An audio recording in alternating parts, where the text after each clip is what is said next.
Hey, fellow YouTubers, William here, aka Big Bastard.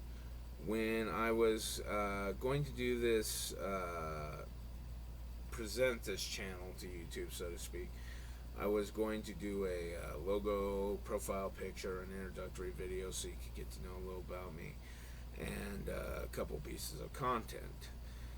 That didn't exactly work out. I will be doing that a little later, but right now I'm in the middle of the last 2 weeks leading up to biology finals, and it's kicking my ass. It's already a full semester course crammed into half that time. It's online, and it's just killing me. So that's going to have to wait a little. I am going to try, regardless, to get one piece of content up every week. Okay? And I'm going to offer a lot of wide, different formats of content. So, please stick around and see what I got to offer. But I was watching some videos, and some old, some new, from Boogie2988. I felt compelled to discuss this issue. I can't even say I felt the urge. I felt the need to discuss this whole obesity issue and some of the problems that are being presented with people's perceptions on it. Okay. As you can see, I'm morbidly obese myself. Okay. And what I'm going to do in this video is I'm going to talk about my own physical well-being, how I got, the habits that got me this way. So I'll be discussing my eating habits. And then I'm going to go into a general discussion of calories in versus calories out and exercise expenditure and stuff like that. But yeah, so to get rolling, my physical health is pretty much stellar compared to the average person that is my size. I don't have mobility issues like a lot of guys. Fact is, up to a month and a half, 2 months ago, 3 times a week I was walking 2 miles. And in addition to that, I was doing a 45 minute intense aerobic program. You might have heard of it, the XT workout. Okay. So physically, and I'm not pre-diabetic. I'm not diabetic. The only real problems I have is a small issue with hypertension and a small issue with edema, water retention. I'm on prescriptions for that. And other than that, my HDL was a little high. That's your bad cholesterol. A little bit higher than it should have been. My doctor prescribed 1,000 milligrams of fish oil a day. I'm actually doing 2,000 a day. But really, compared to most people my size, my health is extraordinary. Okay. And I'm not saying this to maybe rub it into anybody's face or to make anyone feel bad or just oh hey, I'm great and you're miserable, whoopie doo. I need to offer a little perspective here so that you understand the importance of what I'm talking about. Okay? Particularly as regarding trolls. And there's going to be a lot of them hitting here, just like they hit Boogie's channel, I'm sure. Let me rephrase that. I'm sure they'll be hitting here because they do hit Boogie's channel. Us obese people are going to get a lot of shit from the internet trolls. Okay. But for those of you who are genuinely interested in what I have to say and what I'm going to talk about here, I want you to understand that there's a lot of misconceptions being put out there about people who are morbidly obese. And by understanding my eating habits and my activity habits, you're going to see that a lot of those misconceptions are blatantly false and bullshit. Okay. So, I was working out like that about a month and a half, 2 months ago. Things got a little hairy recently within that time because in addition to starting biology, I have been helping take care of an uncle who's had cancer. Okay. But am I still working out? What activity am I doing now? I am actually attending martial arts every Monday, and it's a 2 hour stretch, but it's going to be an hour of cardio kickboxing, which is really intense, kicks my ass, and an hour of more traditional martial arts, which is a little less intense than the cardio, but still demanding. Okay, so I'm still keeping active, compared to a lot of people. And these internet trolls that are out there, oh, it's calories in, calories out. Just watch what you eat and exercise. I bet most of them don't even fucking exercise 20 minutes a week,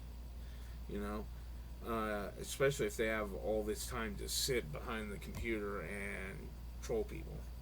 That's what they live to do.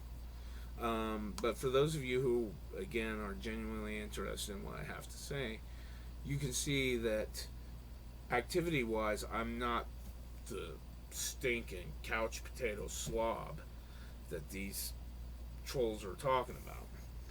Now, as far as what I eat, what I take in, that definitely could use some work because it's not good.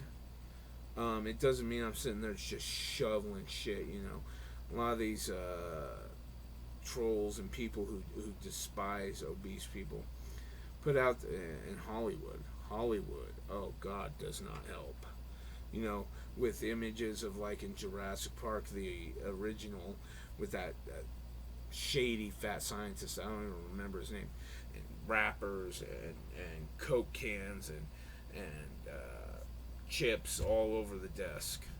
No, that's not how it works. A person does not get this obese by just shoveling. Yeah, there are some with chronic eating disorders where they do just shovel.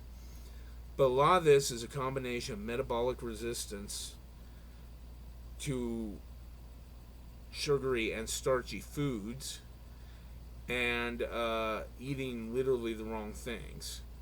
Not necessarily a shitload of wrong things, just the wrong things.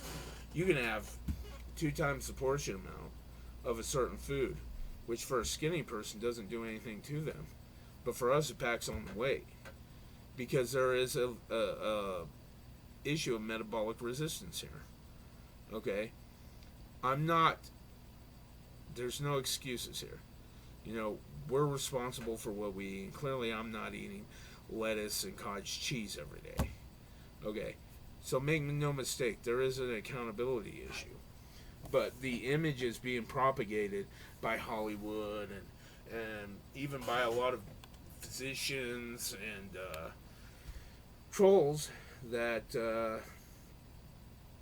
all we do is shovel and just sit and play Call of Duty and shit like that. That's bullshit, straight up. Okay, so as far as what I eat specifically, it's a very carb heavy diet, a lot of fast food a lot of times, sometimes up to 2-3 times a week, fast food. In the more sparse times, because I did allude, I think, to being low income, and if I didn't, I am. In times where things are more sparse, it's even 1 to 2 times a week. That's still way more than it needs to be. And well, I don't shovel food. I can certainly clean out, full fast food box of food like that. And again, I'm not saying this because I'm proud of it. It just, I want you to understand that there are times when I do shovel food, but it's not constant like everybody's saying. The trolls and that are going to say on this. Okay, so the biggest problem with my dietary habits, though, is actually what I'm drinking. At least for 2 weeks out of the month, at least for 2 weeks, up to 3 times, again, you see a pattern here, right? Up to 3 times a week, I will be getting 2-liter bottles of cherry Coke, and I will clean those out in a day. Now, that's 150 calories per serving. Okay, there is 6 servings. Okay. That's what, some 1,800 calories? Clearly math's not my strong suit. But yeah, okay. And you double that? You double that in a day? That's double my caloric intake. And that's even if I was just eating toast. Okay. So clearly my eating habits are not stellar. And part of why I look like this. Okay. But you can see a lot of the crap about not being active, about just shoveling, isn't true. So I want to get in now to more of the specifics of calorie in, calorie out, and exercise. First of all, I want to say this about exercise so there's no misunderstanding. Exercise is not to lose weight. Okay. Now let me explain myself. Exercise should never be thought of as simply a mechanism to lose weight. Because what it is to maintain your body. And weight's a part of that. But it's to maintain your body, maintain your health. The human body is not meant to be inactive. The human body is not meant to be sedentary. Okay? And people who don't exercise, skinny or fat alike, are damaging their health. Big time. Okay? So, getting that out of the way, okay, as far as calorie in, calorie out, the basic premise of it is true, is a bit flawed because it doesn't recognize a deeper mechanic there. So I'm going to go over it right quickly, just some of the basics. Think of your metabolism like a bank. Think of calories in as currency. Okay. When you exercise or whatever you're doing to make your caloric output greater than your caloric intake, you're going to create a deficit. Okay, a calorie deficit. That's just fact. And when you create a calorie deficit, you will burn fat. That's also a fact. Okay? But the problem is the majority of calories intaken by Americans, especially in today's carb-loaded, top-heavy food guidelines from the USDA, they're going to, when you take in those carbohydrates, they're going to convert to glucose. And what's going to happen is once you get glucose in your system, your pancreas will send your pancreas will get a signal to increase insulin output. Okay.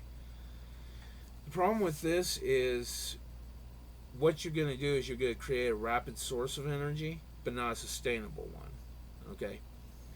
So what's going to happen is once that energy source is depleted, you've gone up, boom, instantly. Okay. And so you eat and you spike it again. Okay. And then you drop. Spike, drop. Spike, drop. Okay. That's not meant to be sustainable. In ye old prehistoric times, it was a mechanism for survival. When people actually had to, I don't know, run from their food. You know? So, it's a survival mechanism. It's not meant to be sustainable. Do you burn fat that way? Yes. Because once you create that deficit, your body is looking, if in the absence of any additional fuel, your body's looking for a fuel source. Okay.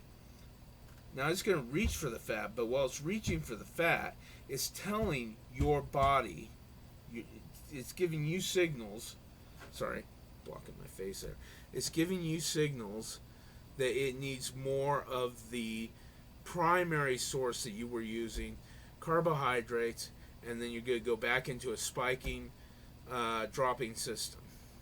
Okay.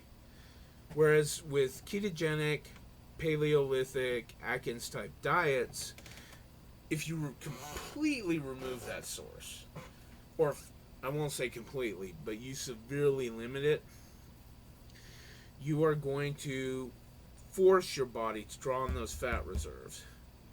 Okay? And what's going to happen then is your body's going to realize, oh, this is fuel. And more importantly, this is the fuel that is most abundant and available, and this is what I should be drawing on. And so it takes your backup mechanism, fat burning mechanism, and kicks into your primary fat burning mechanism. Because instead of relying on glucose for energy, it's now relying on fat for energy. And therefore, it's going to need to burn more of it than it would in the presence of glucose. Okay? So, and I know it's kind of stretching, but basically that's a rundown of how your metabolism works with glucose spiking and what happens if you rely on fat instead of glucose. And the thing is about ketogenic diets, you can actually, and this is where I address the whole calorie in, calorie out. Okay, with ketogenic diets and Paleolithic diets, you can actually eat more calories and still lose weight. It's just the way it is. Because you have created a fat burning machine. Okay? So clearly, those people who are out there spewing this calories in, calorie out shit are ignoring some certain fundamentals of the body's basic biological mechanics. Okay? And that said, I want to hear from you in the comments section. I don't care if you agree with me or not, because here's what's important. I want you to discuss. Discuss with each other, discuss with me. If you think I'm wrong, tell me how. And tell me why you think I'm wrong. But the most important thing is to discuss this. Because what's going to happen is when it's being discussed is this little box created by agencies like the USDA and the Medical Association and all that, you're stepping out of it and you're starting to think for yourself. And that, at the end of the day, is the way you solve problems. When people start thinking for themselves, when people start learning to apply critical thought process. So, again, discuss freely with each other. I would prefer that flaming be kept limited. But, it is what it is. And if you like my stuff, stay around. I'm going to be uploading different varieties of stuff. And thanks for checking it out. Subscribe, like, and discuss in the comments. We'll